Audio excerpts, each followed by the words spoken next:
여러분 안녕하십니까? BTV 뉴스입니다. 먼저 이 시각 주요 뉴스입니다.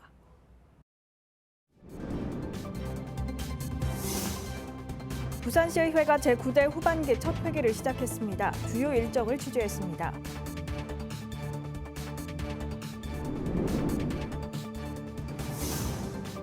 최근 교장 공모제 민원에 시달리던 장학사가 사망하는 일이 벌어졌습니다. 교장 공모제 어떤 제도인지 짚어봅니다.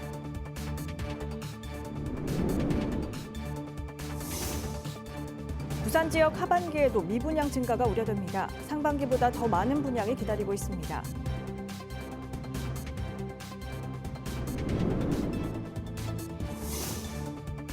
부산 구덕운동장에 아파트 개발이 추진되면서 주민들의 반발은 갈수록 커지고 있습니다. 주민들은 아파트 건립계획 전면 백지화를 원하고 있습니다.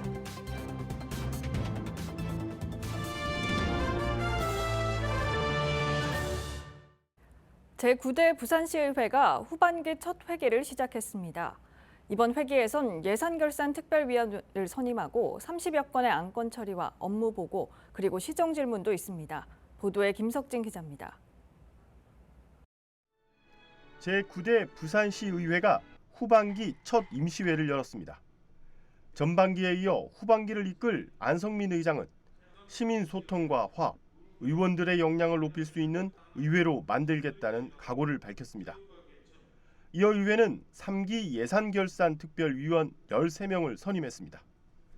이들은 내년 6월까지 활동하게 됩니다. 이날 5분 자유 발언에는 11명의 의원이 나섰습니다. 먼저 박대근 의원은 지난 3월 체력 단련장에서 발생한 인명사고와 관련해 지자체가 관리 점검에 나설 것을 제언했습니다. 부산시 내 체력 단련장에서 안전사고 예방을 위한 장치를 보강할 수 있도록 해 주십시오. CCTV와 자동 제세 동기 설치는 소중한 생명을 구하는 데 필수 장비이므로 부산시에서 적극적으로 나서 주십시오. 박진수 의원은 남구 우암동에 있는 군부대 주변으로 고층 아파트들이 들어선다며 민원 우려를 지적했습니다. 부산시는 지역사항을 국방부에 충분히 설명하고 꼭 필요한 시설인지 장기적인 군부대 시설 활용 방안 등에 대해 충분히 협의할 필요가 있다고 생각합니다. 교육위 정태숙 의원은 버스 준공영제의 운영에 대한 문제점을 지적했고 행정문화위 서지연 의원은 가덕신공항의 성공적 개항을 위해 시와 강서구가 정치장 등록 항공기 유치 활동에 적극 나설 것을 촉구했습니다. 이번 임시회 회기는 오는 24일까지 11일과 12일 양일간 시정 질문이 있고 상임위는 집행부의 업무 보고와 예산 집행 상황을 점검하고 36개의 안건을 심의합니다. BTV 뉴스 김석진입니다. 최근 부산시교육청 장학사 1명이 민원에 시달리다 사망하는 일이 발생했습니다. 교장 공모제가 원인으로 알려진 가운데 논란이 계속되고 있습니다. 도대체 어떤 제도길래 이런 일까지 벌어진 걸까요? 장동원 기자가 교장 공모제에 대해 자세히 알아봤습니다. 각 학교를 관리하고 운영하는 최고 책임자 교장. 3년 이상 경력을 쌓은 교감이 별도의 교육을 받고 교육감 임명을 통해 교장으로 승진하는 것이 흔히 알고 있는 과정입니다.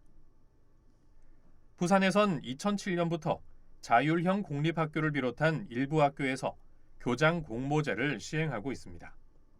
말 그대로 공개 모집을 통해 교장을 채용하는 겁니다. 그 방식은 교장 자격을 갖춘 사람을 임명하는 초빙형과 자격이 없는 경우에도 지원할 수 있는 내부형과 개방형으로 나뉩니다. 내부형은 교육 경력 15년 이상인 교육 공무원이면 가능하고 개방형은 주로 특성화 학교 등에서 시행하는 것으로 그 학교 교육 과정과 관련된 기관에서 3년 이상 종사한 경력이 있는 사람이 지원할 수 있습니다. 해당 학교 심사위원회가 지원자 면접 등을 통해 우선 선발하고 교육청이 심층 심사 후 교육부 추천까지 받아 임명됩니다. 교육개혁 방안의 하나로 출발한 교장 공모제. 학교와 학부모, 지역사회가 교장을 선발해 각 학교의 자율적 운영을 보장한다는 취지지만 반대 의견도 지속적으로 제기돼 왔습니다.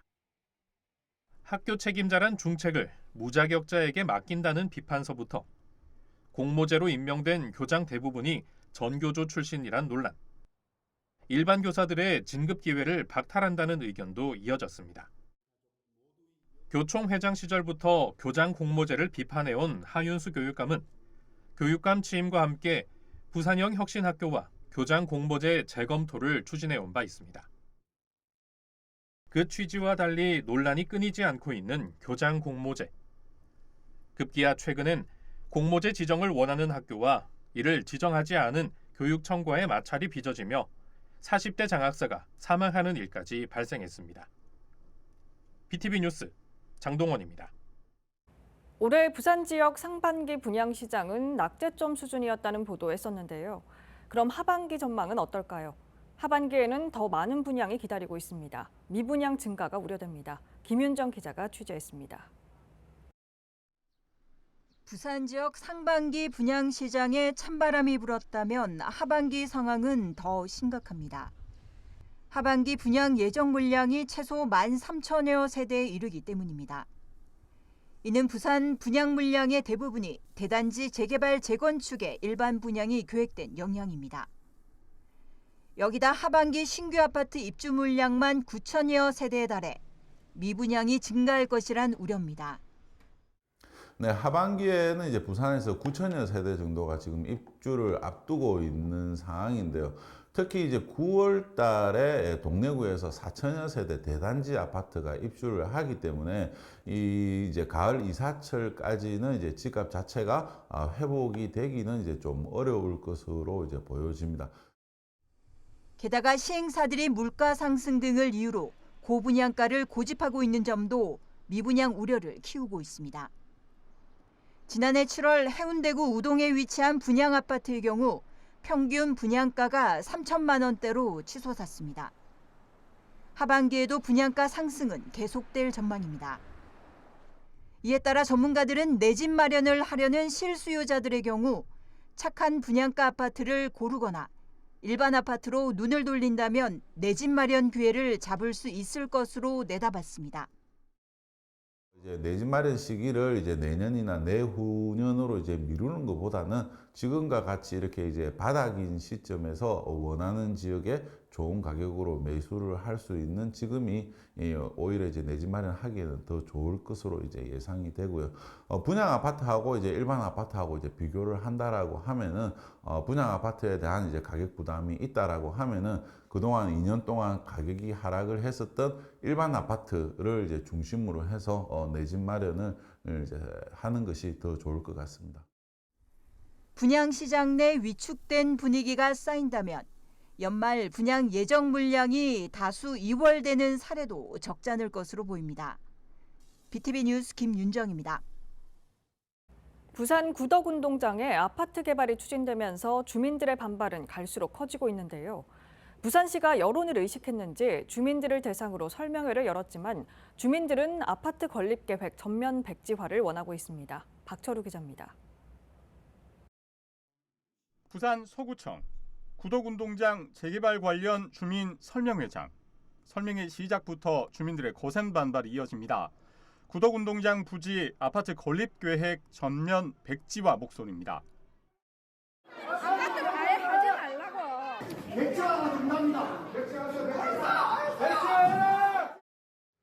이 같은 목소리는 지난 5월부터 시작된 1인 시위와도 의미를 같이 하고 있습니다.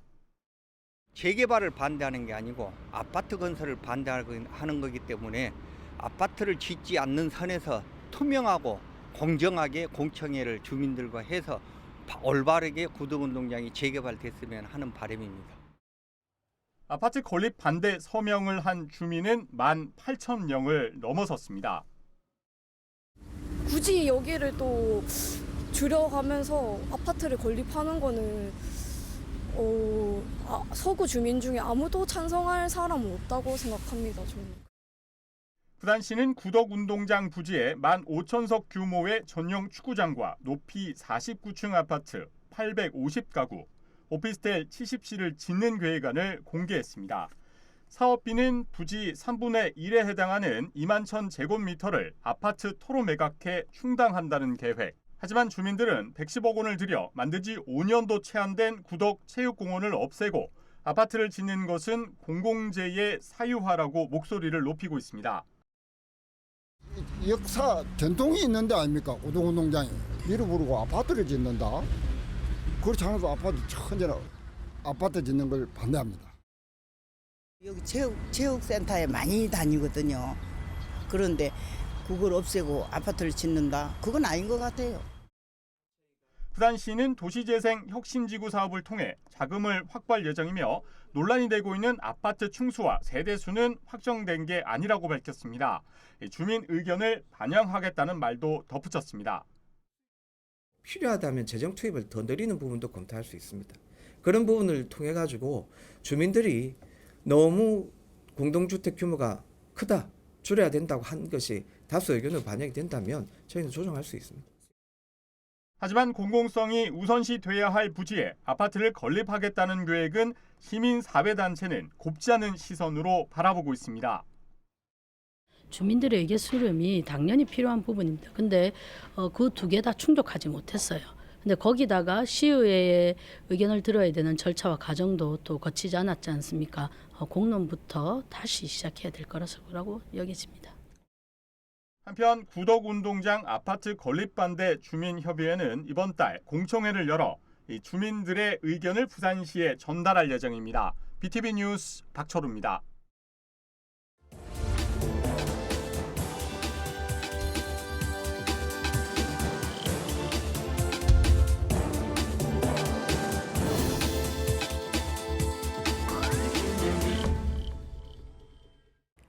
케이블 방송은 지역회생을 주제로 연중 기획보도를 진행하고 있습니다. 소멸 위기에 놓인 농촌 지역에서는 인구 유치에 사활을 걸고 있는데요. 포천에선 도시를 떠나 농촌으로 온 청년들의 영농 활동과 정착을 돕기 위해 민관이 손을 잡았습니다. 딜라이브 TV 권석화 기자가 보도합니다. 포천의 한 비닐하우스. 한쪽에서는 오이를 선별 포장하는 작업이 한창입니다. 구슬땀을 흘리고 있는 구본글 씨는 3년 전 처음 농사에 뛰어든 새내기 농부입니다. 직장 생활을 하기 바빴던 도시 생활 대신 농촌에서 새로운 기회를 찾기로 했습니다. 생활하고 이런 데는 조금 어려웠던 것 같아요. 뭐 지원 같은 것도 제가 할 수 있는 부분이 없는 것들도 다 이제 연합회에서 하니까는 사실 제가 신경 쓸 부분도 많이 없는 것 같고. 7년 전 아버지를 따라 자연스레 농부가 된 박세훈 씨. 농사를 짓는 부모님께 기대지 않고 1,600평 규모의 밭을 직접 일구고 있습니다. 변덕스러운 날씨부터 서툰 농사일까지 어느 하나 쉬운 것이 없었습니다. 하지만 포천시 시설채소연합회 선배 농부들의 도움으로 시설채소 작물 재배가 익숙해졌고 이제는 쑥갓과 얼갈이, 고수와 참나물 등 다양한 종류의 채소들을 스마트팜을 이용해 재배하고 있습니다. 불편했던 점은 전혀 없던 것 같고 오히려 좋은 것 같아요. 제가 처음 농사 지어봐서 그런지 모르겠는데 농사 짓는 그 기술센터랑 농부들 간의 교류가 되게 좀 원활한 것 같아요. 청년 농업인을 위한 이런 혜택은 포천시 농업기술센터에서 주관하는 시설채소연합회 활동 덕분입니다. 1세대 농업인이 멘토가 돼 이뤄지는 연합회 활동은 포천시 농업을 발전시키는 게 목표입니다. 선도 농업인인 시설채소연합회는 연말에 농업기술센터와 함께 미래 농촌경제의 대안으로 떠오르고 있는 6차 산업과 스마트 농업 등 2세대 청년 농업인을 위한 교육도 준비하고 있습니다. 1세대의 유통 방법은 도매시장 출하하는 거였어요, 우리는. 근데 우리 2세대는 또 다르더라고요, 생각이. 뭐 6차 산업이니 뭐 유통 뭐 2세대는 그쪽에 굉장히 관심이 많습니다. 최대한 우리 연합회 1세대들이 도와줘서 포천 농업의 중심이 될 수 있도록 또 그것도 마찬가지 그렇게 최선을 다하겠습니다. 포천시는 시설채소 청년연합회 40명의 청년 농업인을 시작으로 청년 농부를 위한 지원 정책을 매년 확대해 나갈 예정입니다. 딜라이브 뉴스 권석화입니다. 지방 소멸 위기에 자치단체마다 대응책 마련에 고심하고 있습니다. 포천시에서는 청년 농업인을 위한 귀농 정책에 위기 소멸 대응에 관한 한 축을 담당하고 있는데요. 그렇다면 실제 포천시에서 농사를 짓고 계시는 윤경민 포천시 시설채소 청년연합회 사무국장님을 모시고 얘기 나눠보도록 하겠습니다. 안녕하십니까? 네, 안녕하세요. 영농 초기에 정착하는데 어려움은 없으셨을까요? 온전히 제가 자금을 부담해야 되는 거거든요. 정부에서 물론 지원 사업이나 대출 이런 게 있지만 사실 대출이라는 게 20대나 30대 초반 초년생들이 갚기엔 굉장히 큰 금액이에요. 자금이 많이 소요되기 때문에 진입하기가 힘들거든요, 사실. 그렇다고 이게 소규모로 했을 때 이게 소득이 많이 나면 상관없지만 또 그런 품목들이 한정돼 있기 때문에 그런데 굉장히 어려움이 많았습니다. 첫 농사를 포천에서 시작하시게 된 계기가 있으실까요? 서울 근교권이기도 하고요. 그 다음에 좀 주변에 농촌들이 많다 보니까 좀 지원 사업이나 이런 부분들이 포천시가 그래도 가장 좀 농촌 지향적이지 않았나. 그래서 좀 정착하기가 좀 쉬웠던 것 같아요. 그래서 뭐 농신보라든가 뭐 자금 이런 데 받을 수 있는 루트도 많았고, 그다음에 기술센터 통해서 이렇게 받을 수 있는 교육이나 아니면은 그 지원 사업 같은 거. 그렇다면 끝으로 이런 점이 조금 아쉬웠다, 이런 게 보완됐으면 좋겠다 하는 게 있으실까요? 포천시는 그래도 조금 도심이나 아니면은 조금 지방 쪽보다는 그런 데 좀 신경을 많이 써주시는 것 같은데, 이론적인 교육 위주다 보니까 여태껏 했던 이론적인 교육보다는 현장에서 이제 실질적으로 활용될 수 있는 실무적인 교육 위주로 되어야 좀 실질적으로 농가나 아니면은 귀농하는 데만 도움되지 않을까 싶습니다. 네, 오늘 말씀 여기까지 듣겠습니다. 고맙습니다. 네.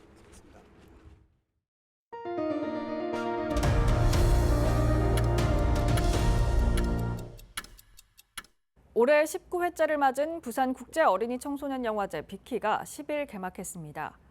영화의 전당 하늘연극장에서 열린 이번 개막식엔 박형준 부산시장을 비롯해 영화 관계자 등 300여 명이 참석했습니다. 개막식은 빅키 신임이사가 된 방송인 오상진 씨와 빅키 청소년 집행위원인 김하송 씨의 사회로 축하 공연과 개막 선언 순으로 진행됐고, 개막작은 파트릭 보아빈 감독의 별의 메아리가 상영됐습니다. 한편 이번 영화제는 오는 14일까지 영화의 전당과 유라리 광장 모퉁이 극장 등에서 개최되며 34개 나라 113편의 영화가 상영됩니다. 부산시 교육청은 11일과 12일 이틀간 백스코 제1전시장과 온라인을 통해 2024학년도 부산 직업교육 박람회를 개최합니다. 부산 지역 특성화고와 마이스터고 37개 학교가 참가하는 이번 박람회는 기능 예능전과 직업체험전, 진로탐색, 디지털 활용 융합수업 체험관 등이 마련됩니다. 하윤수 교육감은 앞으로 지역 전략산업과 연계한 직업계고 체제 개편을 통해 학생들이 부산에서 꿈을 키우고 정주하는 인재로 성장할 수 있도록 지원을 아끼지 않겠다고 전했습니다. 김해공항과 한국전력 서부산지사는 10일 효율적인 에너지 사용을 위한 업무 협약을 체결했습니다. 이번 협약은 친환경 공항 운영을 위한 걸로 김해공항이 전기차 충전 시설을 구축할 경우 한전이 제때 전력을 공급하고 에너지 절감 컨설팅과 시설 안전 점검 등에 서로 협력하기로 했습니다. 또 취약계층을 위한 사회공헌 활동도 함께 추진됩니다. 전국적으로 맨발 걷기 열풍이 일면서 부산 지역 지자체들 역시 너도 나도 황토길 조성에 뛰어들고 있는데요. 최근 SNS에 올라온 비온 뒤 황토길 모습이 눈길을 끌고 있습니다. 건강과 힐링을 위해 만든 길이 오히려 시민 건강을 위협하는 상황이 되고 있는 건데요. 유행처럼 만들기만 하고 운영 관리는 소홀해 황토길 본연의 기능을 제대로 하지 못하고 있다는 지적이 나오고 있습니다. 김석진 기자가 보도합니다. 올봄 부산 해운대구가 장산 계곡에 만든 황토길입니다. 사람들의 발길이 줄을 잇습니다. 길이는 150m. 비가 온 후지만 바닥이 평탄하고 이물질도 보이지 않습니다. 주민들이 배수로를 내고 매일 쓸기 때문입니다. 구청은 비가 내리면 방수포를 덮어 황토를 보호합니다. 잠이 잘 오더라고요. 뒤에 유각질 생기는 것도 안 생기고 피부도 좋아지는 것 같고 당도 내려간다 하고 그러니까 모든 면이 다 좋으니까 저 매일 와요. 금정구 회동수원지 주변에 조성된 황토숲길. 10여 년 전인 지난 2013년 준공됐습니다. 길이만 1km가 넘습니다. 하지만 비만 오면 황토길이 쑥대밭이 됩니다. 일전에 비가 많이 왔을 적에는 막 너무 질어가지고 사람들이 좀 못 걷고 이러던데 작년 9월달인가 한번 또 흙을 갖다 덮어가지고 또 이렇게 보수공사를 좀 했습니다. 그때는 한 4, 5일 동안 이제 보수공사를 해가지고 그때 이제 사람들 못 다니게 해가지고. 숲길 전체가 황토다 보니 우회로가 없습니다.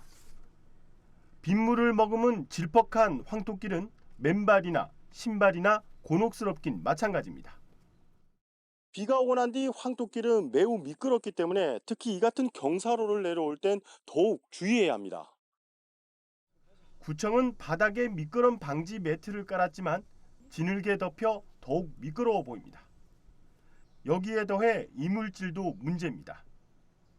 애완동물의 배설물은 오염의 원인이 됩니다. 시민들의 건강을 위해 적게는 수천만 원에서 많게는 수억 원을 들여 만든 황토길.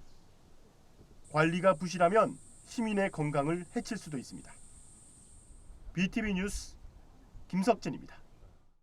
오는 12일 북구청 대회의실에서 국토부 주관 노후계획도시 정비 주민설명회가 열립니다.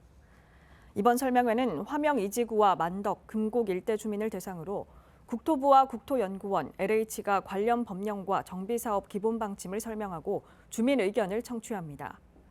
노후계획도시는 조성사업 완료 후 20년이 지난 100만 제곱미터 이상 택지로 부산에서는 북구 화명 2지구와 해운대 1, 2지구가 포함되고 지난 4월부터 시행되는 특별법에 따라 범위가 확대되면서 만덕과 화명, 금곡, 덕천 일대가 재정비 지역에 포함됩니다.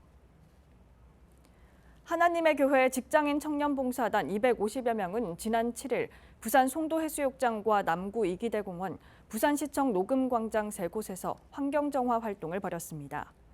이들은 이날 환경정화 활동을 통해 종량제 쓰레기 110kg, 플라스틱 쓰레기 80kg을 수거하며 환경에 대한 관심과 동참을 유도했습니다. 국민의힘 김대식 의원이 제1호 법안으로 교육개혁 3법을 대표 발의했습니다. 교육개혁 3법은 지방대 육성법과 고등교육법, 산업교육진흥법 개정안으로 구성됐습니다. 법안에는 지방대와 지역균형인재 육성지원협의회, 지역협업위원회를 통합하고 가칭 지역고등교육 및 인재양성협력위원회를 설치해 지자체와 대학, 지역산업계 간 협력체계를 구축하는 내용이 담겼습니다.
BTV 뉴스 마칩니다. 시청자에게 힘이 되는 뉴스로 다시 찾아뵙겠습니다. 고맙습니다.